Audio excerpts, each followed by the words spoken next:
Okay, so in this previous video in this series, I mentioned that some equations maybe don't have a solution. Up to this point, we've only seen equations that have some solution. We've done some algebra, moved some things around, and found out that at the end of some process, x is equal to, or whatever our variable is equal to some number. So I have 4 different equations here. Some of these will have a solution, some have no solution, and then there's some that have, I wrote any solution. We'll call this having all real numbers as a solution, all real numbers. But how can we tell? It's not obvious just looking at these, so we have to work them out and see. And then maybe we can devise some strategy of trying to tell from looking at these. But let's just start to solve these. So number 3, we want to solve this equation. I see some parentheses. So let's first clear the parentheses by distributing the -2 into each term. And we have x's on both sides of the equation, so we need to clean it up a little bit first.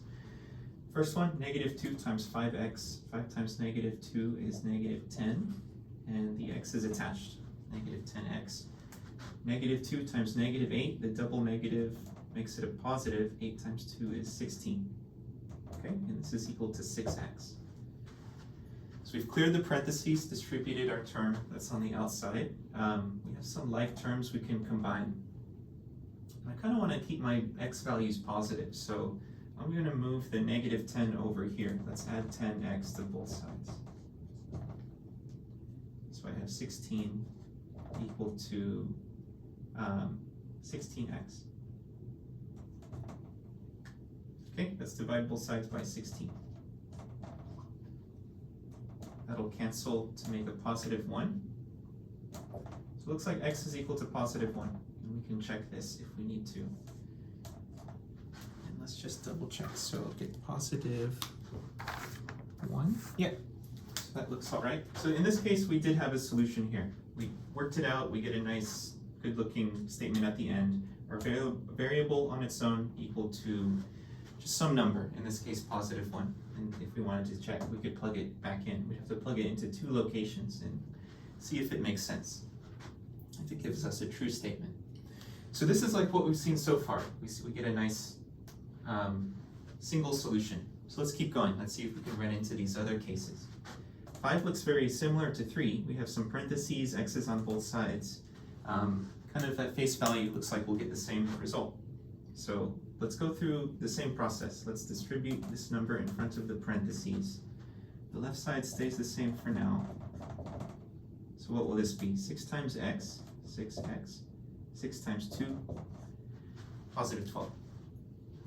Okay, let's clean it up like last time, or like at this stage. So let's combine our x values together in our constant terms, the ones that don't have a variable. Let's say like move the 4 over. We can do that first. Adding 4 to both sides.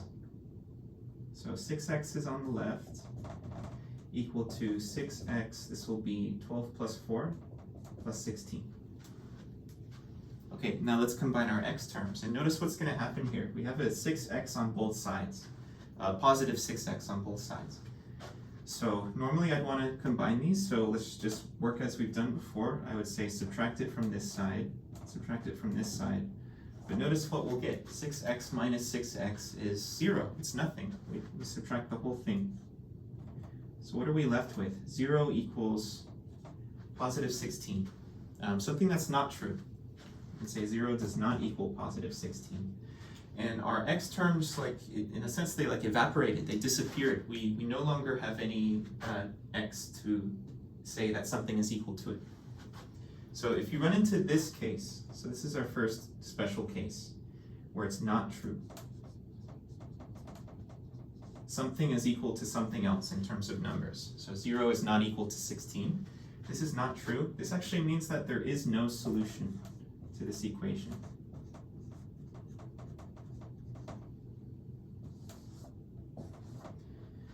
It means that no matter what we plug in, like in number 3, we could plug in a lot of things and it would be wrong, it would be incorrect, but there is one solution, this x equal to the single value of +1. The solution happens to be the number 1. If we plug it in, you should get some number equals that same number, something that's true.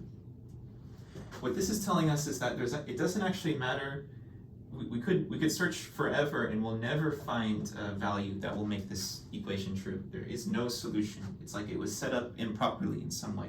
Or maybe we arrived at this by some equation of two separate things that we want to see. Do they share a solution? Later on we'll view this as intersecting in some way. But if we get this case, you'd still solve it normally. Notice these, it'd be hard to tell just looking at these from the start. Which way will it go? So you have to work it through and see what you get as the result. I might first just double check myself to see that I do something weird to arrive at this state. But if everything's okay, and you see this situation, 0 is not equal to 16, therefore no solution. So some equations may not have a solution. So let's keep going. Let's see, is 6 any different? Number 6. So we have some parentheses. I see variables on both sides. Let's distribute the -5. At least clear out the parentheses. That will be -5 times 6 is -30, and it has the x. -5 times -2, double negative, so positive 10. Still have that +8, and let's bring the rest down. I try to do as few steps as I can so that I can kind of backtrack if I need to. If I try to do too much at once, I'm likely to probably make some small error, although I might still make a small error. So I have to be careful.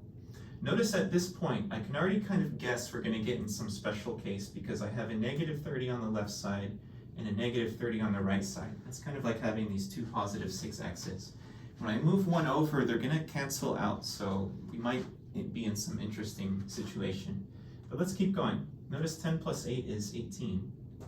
So -30x plus 18 equals -30x plus 18. Actually, both of these will cancel out, because notice if I want to add the 30x, I would do it over here. -30 plus 30, that goes to 0, so 0x plus 18. Yeah, I get 18 equals 18. We can actually stop there. These cancel and these cancel. So notice this is true. I can agree with this. This is all right. 18 is in fact equal to 18. So notice how this is different. We still get this like disappearing of our variable, but in this case, non-true statement. 0 is not equal to 16. Something is equal to something else. It can't be true. Here, same kind of situation, but the end result, we get something that is true. So this would be a case where I would say anything that we plug in will be a solution to this equation. Another way to say that is that the solution is all real numbers.